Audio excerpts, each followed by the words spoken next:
বন্ধুরা, এক মসজিদে তারাবির নামাজ চলছিল, কিন্তু হঠাৎ আল্লাহর কুদরতের এমন এক অলৌকিক ঘটনা ঘটল যে ভিডিওটি দেখার পর আপনিও হতবাক হয়ে যাবেন।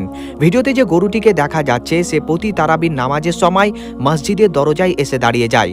আর জেনে আপনি হতবাক হবেন যে এই বছর 2026 সালেও সে দরজা এসে দাঁড়ায় এবং তারাবির নামাজে কুরআন মাজিদ শোনার জন্য দাঁড়িয়েই থাকে। কিন্তু তারপর যা করেছে তা জেনে আপনিও হতবাক হয়ে যাবেন।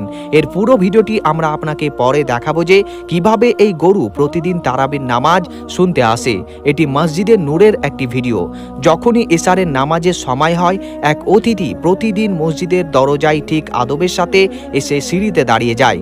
বন্ধুরা, সাধারণত জানোয়ার ভিড় দেখলে ভয় পেয়ে যায়, কিন্তু এখানকার দৃশ্য একেবারে অলৌকিক। মনে হয় এই বোবা প্রাণীটিও তারাবির নামাজে আল্লাহর কালাম শুনতে এসেছে। কিন্তু তারপর মুসলমানরা তার সাথে যা করেছে আপনি আগে এই পুরো ভিডিওটি দেখুন, তারপর এর পুরো সত্যি কথাটি আমি আপনাদের সামনে তুলে ধরছি। अस्सलाम वालेकुम। मैंने बोला था भाई आज 2 वीडियो बनाऊंगा। देखो लो अभी यार टाइम कितना हुआ है, बराबर तकरीबन 1.5-2 घंटे से ये गाय उसकी जगह पे ही खड़ी है। और एक बात और कहना चाहूंगा आपसे कि ये खड़ी रहती है, किसी को नुकसान नहीं पहुंचाती। और ये देखो इसकी जगह पे 1.5-2 घंटे से खड़ी है, लेकिन किसी को नुकसान नहीं और खराब भी नहीं करती ये नीचे। और फिर से एक बार मस्जिद नूर बख्तो की लिमड़ी लाइव। তো জি বন্ধুরা, আপনিও ভিডিওটি দেখেছেন। ভিডিওটিতে একটি গরু আল্লাহর এক মাখলুক প্রতিদিন রমজানে আজান শুনলেই মসজিদের সামনে এসে দাঁড়িয়ে যায়। আর আপনি জেনে হতবাক হবেন যে 2.25 ঘন্টা ধরে এই গরুটি এভাবেই দাঁড়িয়ে কুরআন পাক আদবের সাথে শুনতে থাকে। আর গত 4 রমজান অর্থাৎ 4 বছর ধরে এই গরুটি লাগাতার এই মসজিদের কাছে আসছে। আর এই পুরো দৃশ্যটি এই ব্যক্তি তার ক্যামেরায় রেকর্ড করে নেয়। ভিডিও বানানো ব্যক্তি বলেন যে এই গরুটি গত প্রায় 2.25 ঘন্টা ধরে এই জায়গায় স্থির হয়ে দাঁড়িয়ে আছে, না কাউকে রাস্তা দিতে বাধা দিচ্ছে, না কোনো পথচারীকে ক্ষতি করছে।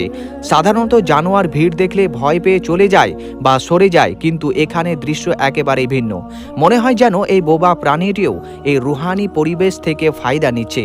লোকজন তার পাশ দিয়ে যাচ্ছে, বাচ্চারা তার পাশ দিয়ে যাচ্ছে, কিন্তু তার শান্তিতে কোনো ব্যাঘাত ঘটছে না। এই দৃশ্য আমাদের 2টি গুরুত্বপূর্ণ কথা শেখায়। প্রথম কথা হলো শান্তি শুধু মানুষের প্রয়োজন নয়, কুদরতের প্রতিটি মাখলুক এর খোঁজ করে। আল্লাহর ঘর থেকে উঠে আসা তেলাওয়াত ও জিকিরের আওয়াজে এমন তাসির রয়েছে যে জানোয়ারকেও নিজের দিকে টেনে নেয়। কেউ এই জানোয়ারকে মেরে তাড়ানোর চেষ্টা করেনি বা এটাকে বোঝা মনে করেনি। এটি ইসলামের সেই সুন্দর শিক্ষা যেখানে জানোয়ারের সাথেও নরম ও দয়ার ব্যবহার করা হয়। মসজিদের নূরের এই দৃশ্য আমাদের মনে করিয়ে দেয় যে কায়নাতের প্রতিটি কণা তার নিজস্ব ভঙ্গিতে তার সৃষ্টিকর্তার প্রশংসা করে। এই বোবা গরুটি হয়তো আমাদের এই বার্তা দিচ্ছে যে যেখানে আল্লাহর জিকির হয় সেখানে শুধু আমান ও সালামতেই থাকে। প্রিয় বন্ধুরা, এই ভিডিওটি যতটা পরিমাণ সম্ভব এই রমজানের পবিত্র মাসে অন্যদের সাথে শেয়ার করুন, যাতে করে তারাও এই সুন্দর ভিডিওটি উপভোগ করতে পারে। এই সম্পর্কে আপনার মূল্যবান মতামত অবশ্যই কমেন্ট বক্সে কমেন্ট করতে ভুলবেন না। ভিডিওটি ভালো লাগলে অবশ্যই একটি লাইক এবং এরকম আরও ভিডিও পেতে চ্যানেলটিকে অবশ্যই সাবস্ক্রাইব করে নিন।